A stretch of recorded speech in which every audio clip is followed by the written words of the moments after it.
गंभीर प्रश्न कोणता असेल तर तो नीट परीक्षेच्या पेपर फुटीविरुद्ध 17व्या दिवशी सुरू असलेल्या सोनम वांगचुक यांच्या उपोषणाचा. जंतर मंतरला 17वा दिवस आहे. सोनम वांगचुक उपोषणाला बसलेले आहेत आणि त्यांची प्रकृती कमालीची ढासळलेली आहे. हा आमच्या सगळ्यांसाठी अत्यंत चिंतेचा विषय असायला पाहिजे. आणि आपण मला असं जे सांगताय की आम्ही त्या डिलिमिटेशन आणि या बिलाला पाठिंबा देणार आहोत, माननीय शरद पवारांचा पक्ष म्हणजे राष्ट्रवादी काँग्रेस पक्ष आम्ही, हे पूर्णपणे चुकीचं आहे. सुप्रिया सुळेनं ही माहिती दिलेली आहे. तुमचं काही बोलणं झालं होतं का महाविकास आघाडीतल्या या दोन? बघा, आज 12 वाजता सुप्रिया सुळे पत्रकार परिषद घेणार आहे. मी आत्ताच त्यांच्याशी बोलत होतो. आज 12 वाजता त्या पत्रकार परिषद घेऊन त्या संदर्भात सविस्तर चर्चा कर. आणि तुमचे जे काही प्रश्न आहेत गेले काही दिवस राष्ट्रवादी काँग्रेस या बिलासंदर्भात, हे तुम्ही त्यांना जर विचारलेत आज तर ते योग्य ठरेल आणि त्या पूर्ण तयारीनिशी आज आहेत. कारण गेले काही दिवस मी त्या विषयावर काही वाचतोय आणि ऐकतोय की त्यांचे आमदार चालले, त्यांचे खासदार चाललेत, काल रात्री जयंतराव पाटील भेटले वगैरे वगैरे वगैरे. बघा, या सगळ्या अफवा आहेत. खोटं आहे असं म्हणणं आहे का तुमचं? जयंत पाटील आणि मुख्यमंत्र्यांची भेट झाली काल. त्यानंतर प्रफुल्ल पटेल, सुनील तटकरे आणि राष्ट्रवादी अजितदादा गटाचे नेते जवळपास 1 तास मुख्यमंत्र्यांशी चर्चा करत होते. याचा अर्थ काय काढायचा नेमका? ही अर्धवट माहिती आहे. माझ्या माहितीनुसार ते काय वर्ल्ड कप चालू आहे फुटबॉलचा, तिथे प्रफुल्ल पटेल आहेत. ते कालच्या बैठकीला होते की नाही याच्याविषयी माझ्या मनात शंका आहे. प्रफुल्ल पटेल नेहमी वर्ल्ड कप फुटबॉलसाठी परदेशात जातात, ते नसावेत.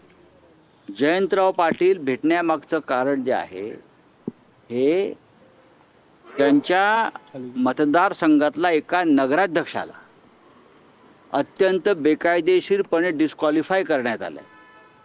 लोकातून निवडून आलेला नगराध्यक्ष आहे त्याच्या इस्लामपूर भागातला, आणि कलेक्टरने तिकडल्या अत्यंत बेकायदेशीर नियमबाह्य पद्धतीनं त्याला बरखास्त केलं. आणि ही अत्यंत गंभीर गोष्ट आहे लोकशाहीसाठी.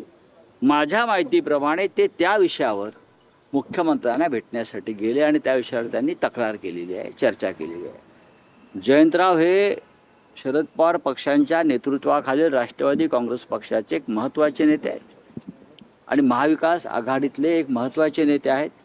तुम्ही जे म्हणताय त्याच्यामध्ये मला अजिबात तथ्य वाटत नाही. फोनवर काय बोलणं झालं? फोनवर काय बोलणं झालं? आज फोनवर तुमचं फोनवर बोलणं काय झालं सुप्रिया सुळे यांच्यासोबत? जाणीवपूर्वक पसरवलं जात आहे.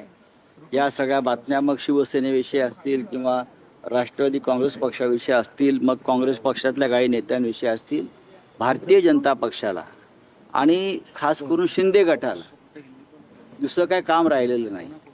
आणि मग अशा प्रकारच्या अफवा पसरवून मूळ प्रश्नावरचं, विषयावरचं लक्ष लोकांचं विचलित करायचं, ही अशा प्रकारची भूमिका आहे. माझा आत्ता सुप्रियाताई सुळे यांच्याशी सविस्तर चर्चा झाली. आत्ता इथे येतानाच मी बोलत होतो आणि त्यांनाही आश्चर्य वाटतं आहे. आणि त्या आत्ता 12 वाजता या सगळ्या विषयावर प्रेसशी बोलतील. बघा, हे जे बिल आहे हे बिल या अधिवेशनात येणार की नाही याच्याविषयी अद्याप काही ठरलेलं नाही. ते जेव्हा बिल येईल तेव्हा आम्ही सगळे बसून निर्णय घेऊ. मागच्या अधिवेशनामध्ये सरकारशी या संदर्भात चर्चा झाली होती. हे बिल कशा प्रकारे विधेयक असायला पाहिजे, त्याच्यामध्ये मग आमच्या पक्षातर्फे अरविंद सावंत त्या बैठकीला होते, सुप्रियाताई सुळे होत्या, समाजवादी पार्टीचे नेते होते आणि सामुदायिक निर्णय घेतला जाईल जो काय घ्यायचा आहे तो. पण आज ज्या तुम्ही बातम्या देत आहात की पक्ष फोडले जातील आणि मग खासदार फोडून ते त्यांचं बहुमत दाखवलं जाईल 2/3 वगैरे, यात काही तथ्य नाही आहे. 6 फुटले तुम्ही सकारात्मक असाल का? म्हणजे आता तुमच्या तिन्ही पक्षांची भूमिका सकारात्मक असेल का? या बिलावर पुढे काय सकारात्मकता राहील का आपली? म्हणजे डिलिमिटेशन आणि महिला. मी तुम्हाला मगाशीच म्हणालो की सोनम वांगचुक यांचा उपोषणाचा 17वा दिवस ही त्यापेक्षा गंभीर गोष्ट आहे. हा राजकीय विषय नसतो. नाही, आम्ही बघू ना, आता पार्लमेंट सुरू होऊ द्या की. 20 तारखेला पार्लमेंट सुरू झाल्यावर त्या संदर्भामध्ये आम्ही चर्चा करू एकत्र बसून दिल्लीत. या बिलावर चर्चा करण्याची जागा ही दिल्ली आहे. मुंबई, महाराष्ट्र किंवा इतर कोणतं राज्य नाही, कारण हा राष्ट्रीय विषय, पार्लमेंटचा विषय आहे. काँग्रेसचे ज्येष्ठ नेते त्यात सहभागी होतील, DMKचे नेते सहभागी होतील, सगळे सहभागी होतील आणि मग त्यावर चर्चा करून आम्ही निर्णय घेऊ. काही पक्षांचं म्हणणं असं आहे, शिवसेनेचे 6 खासदारांनी काल अमित शहा यांची भेट घेतलेली आहे. केंद्रीय मंत्रिमंडळात विस्ताराच्या पार्श्वभूमीवर ही भेट महत्वाची मानली जाते. बघा, या देशात कायदा आहे की नाही मला माहीत नाही.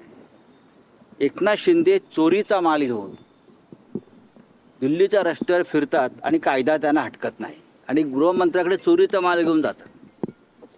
ही गंभीर गोष्ट आहे. एखादा साधा चोर जर चोरीचा माल घेऊन जात असेल त्याला पोलीस हटकतात.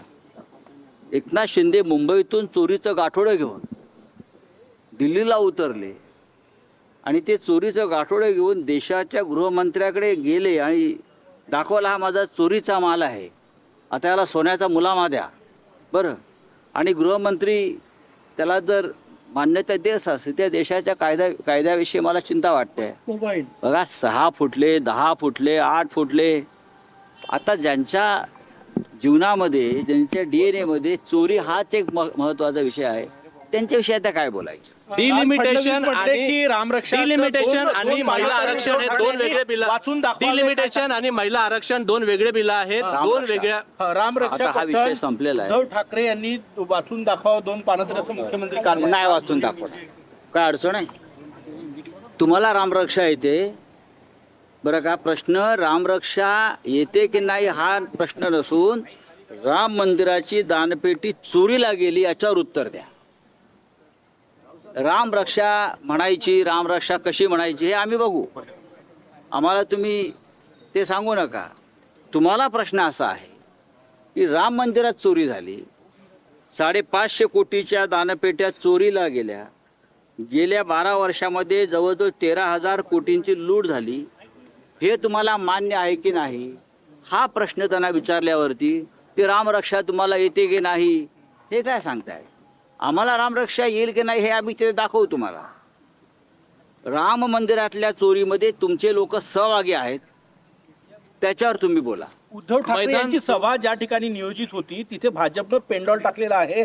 मुख्यमंत्री देवेंद्र फडणवीस यांच्या वाढदिवसानिमित्त 22 तारखेला तिथे महायज्ञ आहे, आजपासूनच पेंडॉल टाकलाय. असू द्या, त्यांचा वाढदिवस हा राम मंदिरातल्या चोरीपेक्षा महत्त्वाचा आहे आणि हे मान्य केलं पाहिजे की राम मंदिरातली जी चोरी आहे, रामाची जी प्रतिष्ठा आहे, त्यापेक्षा जर त्यांचा वाढदिवस महत्त्वाचा असेल तर आम्ही पण त्या वाढदिवसात सहभागी होऊ. असं काही नाही. आमची नंबर 1 माननीय उद्धव ठाकरे साहेबांची तिथे सभा अजिबात नाही आहे. आम्ही रामनगरमधल्या राम मंदिरामध्ये रामरक्षेचा कार्यक्रम करू. बाजूला 4 रस्ते आहेत, आम्ही रस्त्यावरचे लोक आहोत, रस्त्यावरती टाकून ना एखादा हे किती मोठा कार्यक्रम आहे तो, फार मोठा कार्यक्रम आहे. काल आमचं राम मंदिराचे जे विश्वस्त आहेत रवी वाघमारे त्यांच्याशी चर्चा झाली आणि साधारण आम्ही कार्यक्रमाचं स्वरूप ठरवलेलं आहे. थोड्या वेळाने आता आमचे इतर सहकारी इथे येतील, त्यानंतर आम्ही अंतिम निर्णय घेऊ. पण देवेंद्र फडणवीस यांचा त्या दिवशी वाढदिवस असेल 22 तारखेला, त्यांची तयारी आतापासून सुरू आहे. मोठा माणूस आहे या देशातला. सर, उद्धवजींची सभा रस्त्यावर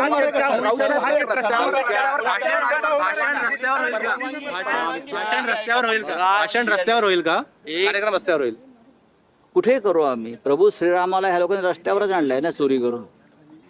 प्रभू श्रीरामाची यांनी वस्त्र चोरली, अलंकार चोरले, हा सीतामाईचं मंगळसूत्र चोरलं, कर्णफुलं चोरली, नथ चोरली सीतामाईच्या लोकांनी.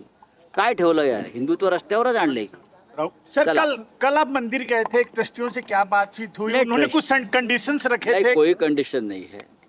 राम रक्षा हनुमान चालीसा पढ़ने में क्या कंडीशन हो सकती है? कोई कंडीशन नहीं है. हम लोग जाएंगे, उद्धव जी 18 तारीख को यहाँ आएंगे, 4:30 बजे हम मंदिर में जाएंगे. मंदिर के बाहर एक छोटा सा हम एक मंच बनाएंगे.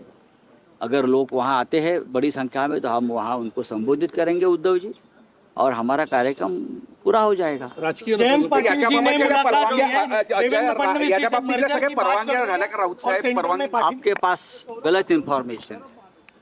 जयंतराव पाटिल कल रात को सीएम साहब से मिले हैं। एक महत्त्वाची बातमी, छत्रपती संभाजीनगर विद्यार्थ्यांची